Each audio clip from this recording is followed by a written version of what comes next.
Hi guys, welcome to UK Concepts. I'm Jeevita. So today's topic is reproduction in organisms. So to start with the basics, what is lifespan? Lifespan is the duration of an organism from birth to death. It doesn't depend upon the size of the organism. That is, if an organism is going to be a small organism, it doesn't imply the fact that its lifespan is also small, as lifespan and the size of the organism are totally independent. What is reproduction? As we all know, reproduction is a biological process. It is very important because it ensures the continuity of a species. As a byproduct of reproduction, offsprings are produced. Offsprings produced are of similar kind. They may or may not exactly resemble their parents, but they do have similar characteristic traits which are similar to that of the parents. So, types of reproduction. It is of two types, that is asexual reproduction and sexual reproduction. So, about asexual reproduction. In asexual reproduction, there is only activity of single parent. So, exact copies of the same parent are produced as only a single parent is involved. Over here, clones is a term used which implies that the organisms produced are morphologically and genetically identical to that of their parents. And asexual reproduction occurs mainly in unicellular organisms and also in certain multicellular organisms with simple organization. So, asexual reproduction can be grouped as cell division, fission, and vegetative propagation. Fission can be classified further as binary fission and multiple fission. So, what is cell division? Cell division is a type of reproduction under asexual reproduction. It is very primitive when compared to others in the asexual reproduction. It occurs in kingdom like Monera and Protista. So, coming to binary fission, as the name indicates, fission means division. Binary means two. So the cell divides into two halves. Each half develop or grow into a separate individual. This type of asexual reproduction is seen in prokaryotes. Prokaryotes are organisms which do not have a membrane around their nucleus. Multiple fission. In case of multiple fission, several fractions are produced from a single organism. So these occur in case of amoeba-like eukaryotes. Under unfavorable conditions, amoeba shows a condition called as encystation.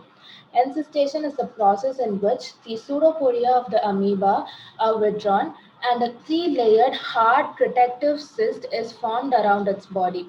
So when unfavorable conditions diminish and the favorable conditions occur, the amoeba divides by the means of multiple fission. So here is the process of multiple fission occurring in amoeba. Under unfavorable conditions, encystation occurs, that is pseudopodia of the amoeba are withdrawn and a three-layered hard protective cyst is formed around the amoeba. And when favorable conditions occur, it divides by multiple fission. As a result, the cyst bursts out and the spores are liberated. So this process can also be called as sporulation. About vegetative propagation, this vegetative propagation is commonly seen in angiosperms. The structures which are involved in this are called as vegetative propagules. They can be eyes of tubers, and in case of ginger, they are rhizome. For water hyacinth, it is called as offset, and for agave, they are called as bulbil. So, about terror of Bengal. Water hyacinth grows in water bodies. It grows by consuming oxygen present in the water bodies. This results in deficient amount of oxygen available to other aquatic organisms, resulting in the death of the organisms. These water hyacinth grow phenomenally and spread all over the water body within a very short period of time. So this disruptive scenario was called as Terror of Bengal as it was first noticed in the city of Bengal. So other information about asexual reproduction, Bryophyllum propagates by means of adventitious buds. These adventitious buds grow on the margins of the leaves. This is a type of vegetative propagation. So hydra propagates by fragmentation, and in case of potato, nodes present in the stem are the vegetative propagules. They are called as eyes or tubers of potato, and it is nodes, not internodes. And under kingdom fungi, there is a special type of reproduction which occurs by the means of zoospores. Zoospores are nothing but motile and microscopic structures seen in the kingdom of fungi. So, sexual reproduction. Sexual reproduction involves the fusion of the male and the female gamete to describe it generally.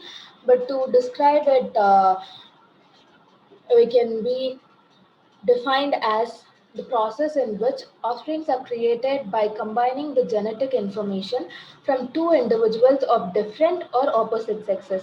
So, as we all know, gametes are of two types. They are male gametes and female gametes. So, gametes are produced either by the same individual, that is, both the male and the female gametes can be produced by the same individual, or by the individuals of opposite sex. That is, male gamete is produced by one individual, and the female gamete could be produced by the another single individual.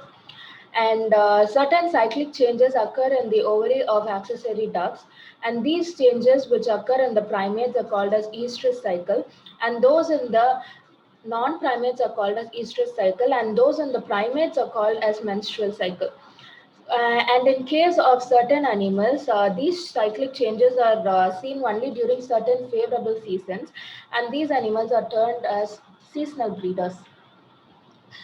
About the events in sexual reproduction, as we all know, sexual reproduction differs from one species to another, but the events occurring in under the sexual reproduction have a common phenomenon in which they are all elaborate, complex, and show some regular sequence. They can be divided into three phases, namely pre fertilization events, fertilization, and post fertilization events. To start with, pre fertilization events. So, pre fertilization event is the first event under the sexual reproduction, and it occurs before fertilization, hence the name as pre fertilization events. So, pre fertilization events includes two processes, namely gametogenesis and gamete transfer. So, what is gametogenesis? Gametogenesis, as the name indicates, it is the production or the formation of the gametes, as genesis means production and gameto refers to the gametes. So, gametogenesis can be defined as the process of formation or development of gametes. So gametes are of two types, as we all know, they are male and female gametes. And as said earlier, they could be produced by the same individual or individuals of opposite or different sexes. So if the gametes are going to be identical, they're called as isogametes or homogametes. If they are going to be distinct or non-identical morphologically, they are called as heterogametes. So heterogametes are the type of gametes which are commonly seen in sexual reproduction. About the bisexual flowers, both male and female flowers are found in the same plant. Either they could be present in the same flower or different flower of the same plant. These are also called as monoecious or monothylic plants. In case of unisexual plants, only male or female flowers are present in the plant. That is, a unisexual plant contains either male flowers or female flowers. Hence, these are also called as heterothallic or dioecious plants. So, examples of bisexual animals, that is, animals which contain both male and female gametes within their single body, are called as hermaphrodites, and they are earthworm, leeches, sponges, and so on.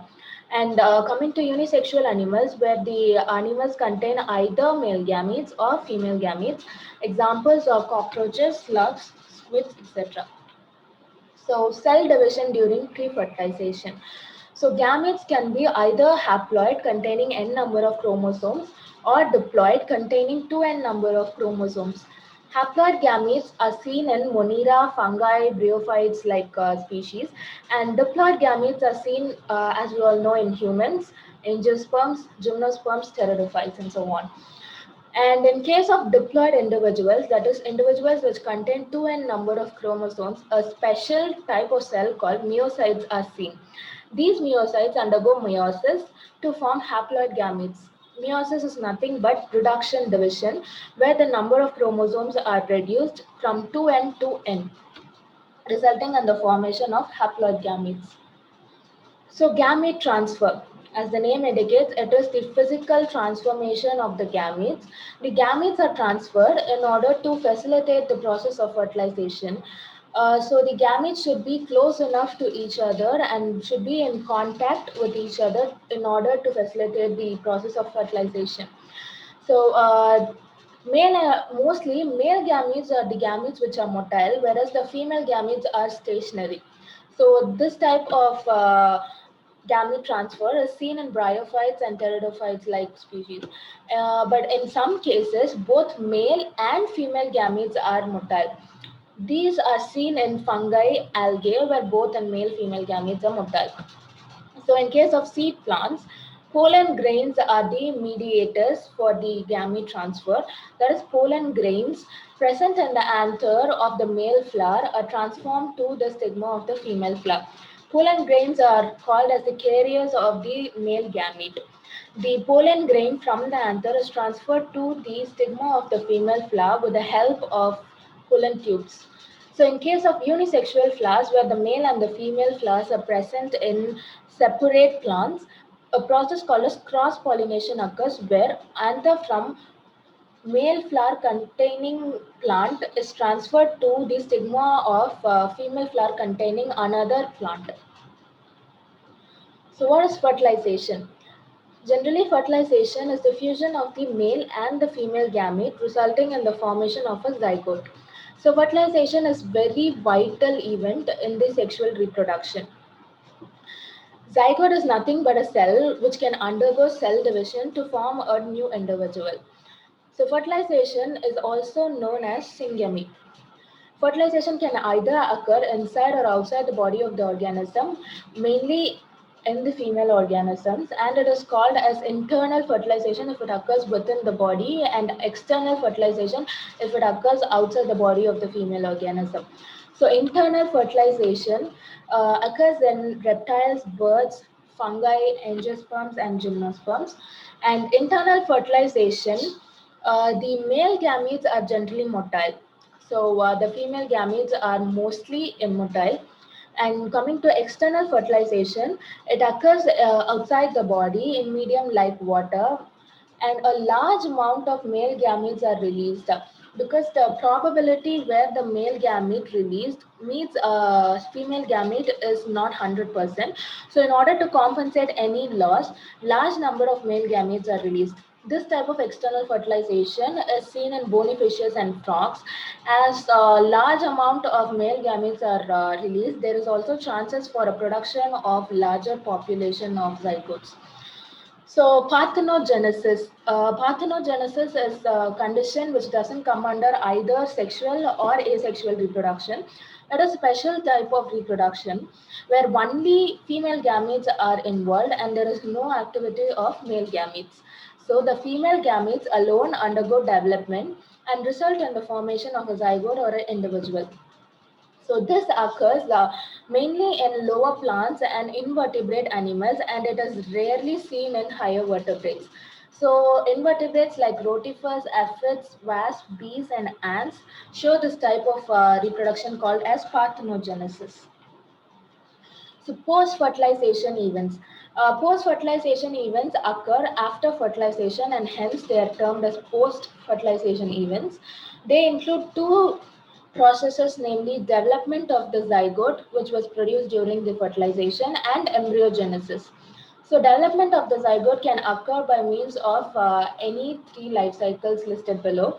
Either it might be a haplontic life cycle, diplontic life cycle, or haplodiplontic life cycle. So, what is haplontic life cycle? The zygote, which is produced by the process of fertilization, is generally diploid in nature, that is, it contains 2n number of chromosomes. This zygote undergoes meiosis. Meiosis is a reduction division, so the number of chromosomes are reduced from 2n to n. So, the zygote undergoing meiosis results in the formation of haploid cells, which are called as gametes. These gametes undergo mitosis to form new individuals. This life cycle is seen in Chara like green algae. And about diplontic life cycle, the zygote produced its 2n in nature and it undergoes mitosis. Mitosis is not a reduction division, it is just a cell division without any reduction in the number of chromosomes. So many diploid individuals are again produced, and these diploid individuals undergo meiosis, resulting in the formation of haploid individuals or gametes. So these gametes undergo mitosis, as seen earlier, to produce new individuals. So the example for species undergoing diplontic life cycle would be Acetabularia, which is again a green algae. Haplodiplontic life cycle. So after the fusion of the gametes, resulting in the formation of zygote, which is 2N in nature, that is diploid in nature, this zygote undergoes mitosis, resulting in the formation of multicellular sporophytes, which are also 2N, that is diploid in nature. These sporophytes undergo meiosis, resulting in the formation of haploid number of chromosomes containing spores. So these haploid spores undergo mitosis, forming haploid gametophytes. So the major difference between haplodiplontic life cycle and the haplontic and diplontic life cycle is that the gametes are not produced directly by the process of meiosis in haplodiplontic life cycle, whereas in haplontic and diplontic life cycle, the gametes are directly produced by the process of meiosis. So the example for a species having a haplodiplontic life cycle is ulva, which is again a green algae. So what is embryogenesis? The term itself indicates that it is the formation or production of embryo. So genesis means formation or production and embryo refers to embryo. So embryogenesis is the formation or production of embryo from the zygote. Embryogenesis involves cell division and cell differentiation. Differentiation occurs in order to modify the cells to form specialized tissues and organs, and cell division occurring in embryogenesis is mitosis, and mitosis increases the number of cells. So the development of the zygote can either occur inside or outside the body of the animals, and if it occurs inside the body of the animal, it is called as viviparous, and if it occurs outside the body of the animal, it is called as oviparous. So oviparous species, in case of oviparous species, the egg is covered by a hard calcareous shell for the mechanism of defense or protection. So example of oviparous animals are reptiles, birds, and those of viviparous are many mammals, not all the mammals, but most of the mammals and humans. So in case of flowering plants, zygote is formed inside the ovules and zygote develops into embryo. And the ovary develops into fruit. The fruit eventually develops a thick protective wall called as pericarp for defensive mechanism. And ovules develops into seed. The seeds are then dispersed, which germinate in the formation, resulting in the formation of new plants. So, this is about the theory. And now there are certain questions based on the concepts which we learned. So, meiosis does not occur in. Meiosis is a reduction division and it does not occur in asexually reproducing diploid individuals, would be the answer. And a diploid parent plant produces dash gametes, and a haploid parent plant body produces dash gametes. So the gametes are always going to be haploid, whether the parents are diploid or haploid. The gametes are always going to be haploid. So the answer would be haploid, haploid. Question 3. In flowering plants, both male and female gametes are non-motile. The method to bring them together for fertilization is, in case of flowering plants, the fertilization is always going to be by the process of pollination. And question 4, the term clone cannot be applied to the offsprings formed by sexual reproduction because we learned that clones are individuals which have morphological and genetical characteristics exactly resembling their parents. So clones cannot be applied to the offsprings formed by sexual reproduction because they do not have exact copies of the parental DNA. They do have certain similarities, but they are not exact copies of the parental DNA. And the first question, which of the following cannot serve as a vegetative propagule? So vegetative propagule for Potato would be eye or tuber of potato. For ginger, it is rhizome. And for bryophyllum, it is by adventitious buds present on the margins of the leaf. And for sugarcane, it is not internode, but it is node. So the wrong one would be a middle piece of sugarcane internode. So that's it. Hope you guys understood something from the lecture. Thank you.